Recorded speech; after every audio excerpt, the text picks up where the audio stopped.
I've harvested the last of the peppers. I still have to process them. I have tomatoes up to my eyeballs, literally. I mean, pounds and pounds of tomatoes that I have to process. I have to put the garden to bed. I have to cover the strawberries. I have to do whatever I'm supposed to do with the asparagus. Who knows?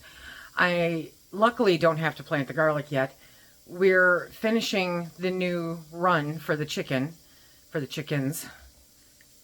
kitchen looks like something exploded, and I am overwhelmed. How about you? Hello, everybody, and welcome to SuttonsDaze. If you're new here, my name is Lisa, and we are all about pantry preparedness.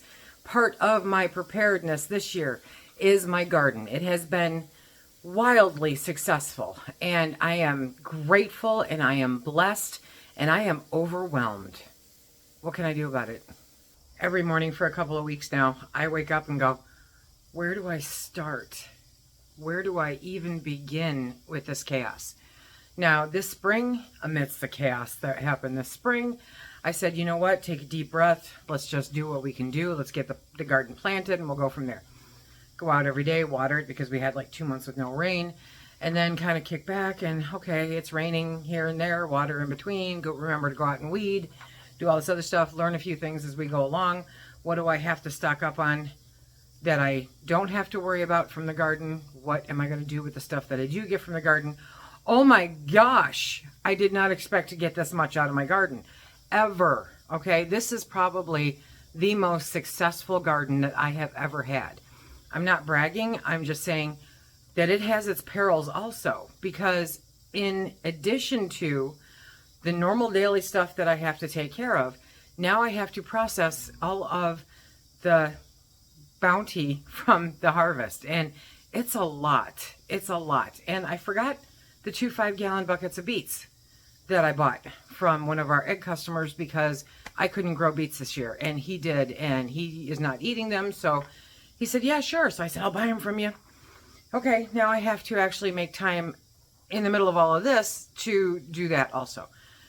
Where do you start? What do you do? How do you deal with it when you start feeling overwhelmed? Let's talk through a few ideas. With any kind of preparedness, the feeling of overwhelm can happen very easily, very quickly, just kind of jumps on you and goes, oh my gosh, I am so far behind. How am I ever going to do all of this? Where do I start?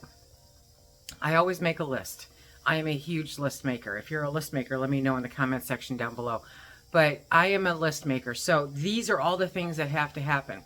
Then the National Weather Service says, oh yeah, by the way, winter's going to hit like with snow in 4 to 6 weeks. What? No, that's even before Halloween. Knock it off. That's not funny. No, they're going to do it. Yeah. Mother Nature.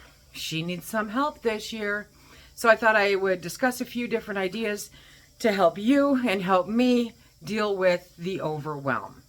Theoretically, before you start, you should have a plan of what you're going to do with all of your bounty, right? I didn't. Not in my wildest dreams did I think that I would harvest as much as I've harvested. Not in all my wildest dreams. But it does help to kind of have a plan, to kind of have an idea of, I'm going to need this many jars, this many lids.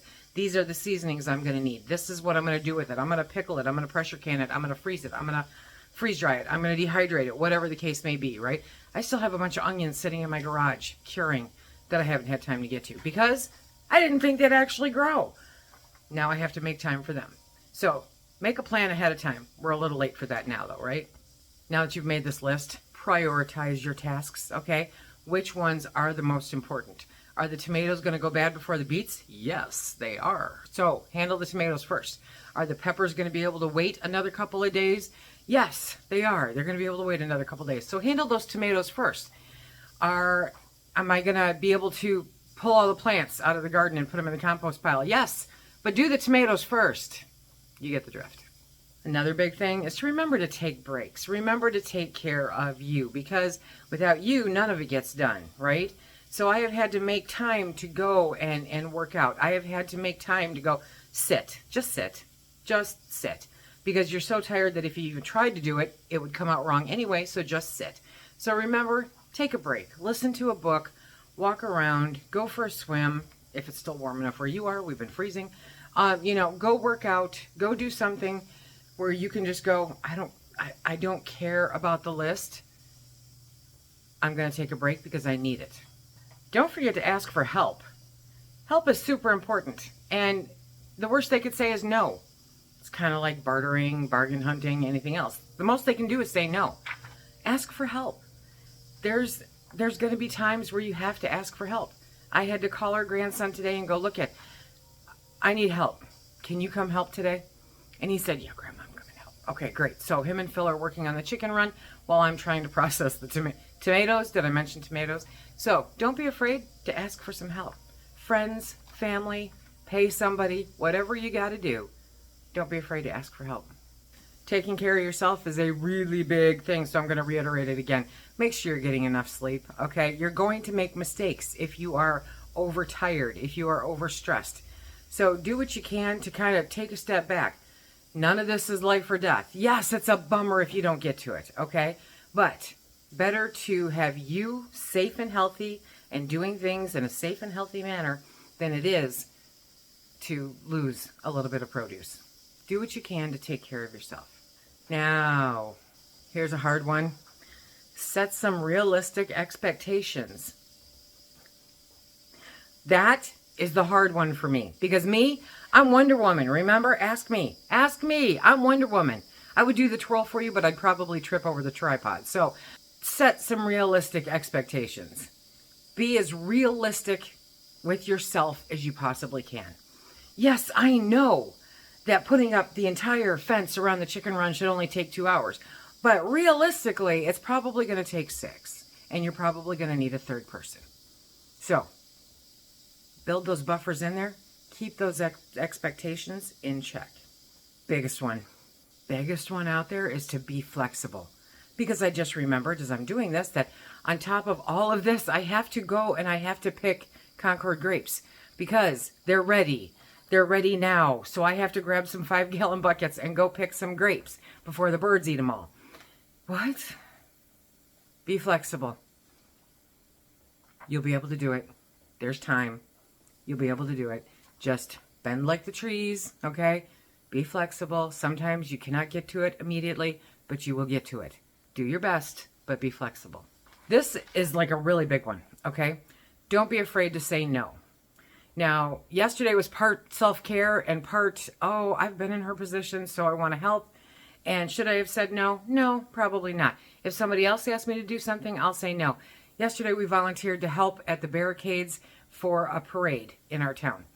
It was pretty cool. Inaugural parade. It was pretty small, pretty cool. But, you know, I've been where she is, and I know what it's like trying to get volunteers, and it was last minute, so I'm like, yeah, sure, we'll come help. Not a problem. Afterwards, I went, you know what? I am not cooking dinner. And so we stopped and we got something to eat at our favorite restaurant. It's super simple. Done. Dinner's done. Parade's done. We've volunteered. I've taken the stress and the pressure off of myself for trying to cook dinner on top of everything else. And I took a little time out away from the chaos that is going on in this household. Now, was it here when I got back? Yeah, it was here when I woke up too. So I can kick into it again today. Just remember to say no if you need to. But say yes also if you need to, okay? But don't be afraid to say no. You don't have to be everywhere for everyone. Sometimes you have to be there for yourself too. Just say no. Finally, celebrate your successes.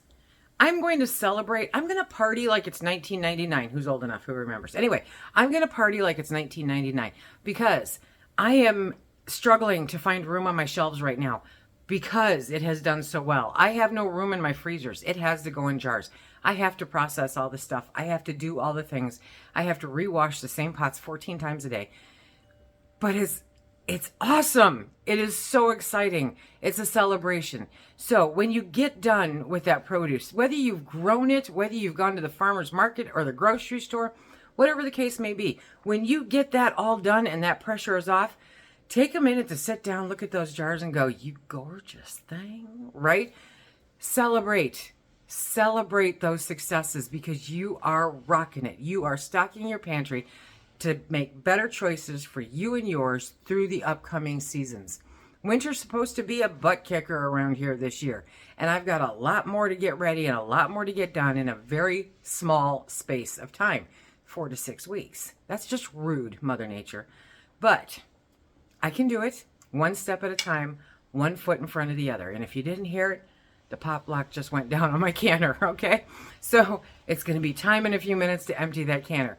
I can't even take you guys along for everything because it does double and triple the time of processing when I film it. And right now, I just need to get it done. So I hope that you understand, know that I'm doing all the things. I'm doing it safely. We are putting up tons of tomatoes. I will have to hazard a guess because I stopped weighing them at one point. And next year I'm going to get a bigger scale so that I can weigh them.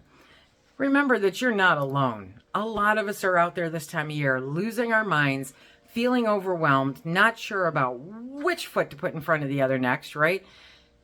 We got this. We've been here before, or maybe it's brand new, and now you can make plans for how you want to change it up next year. We've done this before, or, you can go, I don't think I want to do this anymore.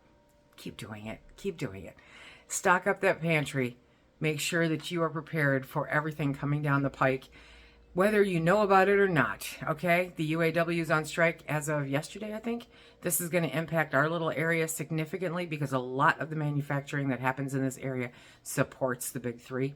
So this is going to be a lot of people out of work for who knows how long. And these are the kinds of things that you have to prepare for. You have to prepare for weather, medical emergencies, job loss, strikes, you name it. It's not all about hurricanes, tornadoes, and earthquakes, or an EMP. But try to prepare for those too while you're preparing for the other ones. Until next time, everybody, take a deep breath. Check out this playlist here to see different ways that you can handle things. And until next time, be safe.